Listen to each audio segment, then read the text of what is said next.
Good good day mga ka-soilmate at kapwa ko retirees. I'll Lucas again. Welcome back to my channel. It's Easter Sunday and I'm here at the backyard para sa egg hunting ng tatlo kong apo. Hindi na kami nag-invite kasi yung supposed to be invitee nagkaroon ng konting sakit. So kami lang. Egg hunting kasama senior, kasama ang mga tita. So, egg hunting na nakikita nyo na agad. Hindi ba hihirapan ng mga bata? So, ito. Medyo hindi pa ganun kaayos ang aming backyard. But then, kasi egg hunting na nga. Kaya ito, magsisimula na. Pati ang lola nyo naki-egg hunting. Kitang-kita, hindi sila maghahanap na talaga. No?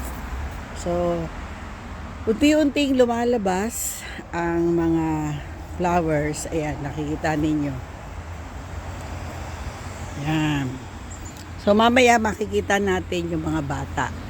So, ito, kita nyo, may mga eggs.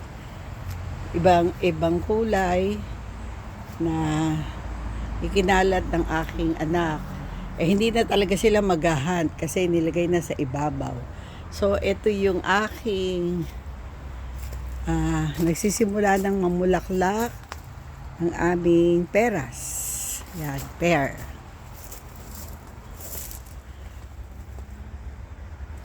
So, yan yung mga egg hunt.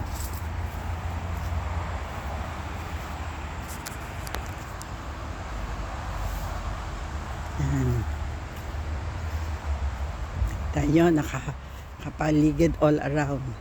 So ito yung recent namin itinanim at tinanggal na namin yung mga old plants para magkaroon ng bagong look. Yan. Cedar Farm. Hindi to cedar ito yung cypress. Cypress bag.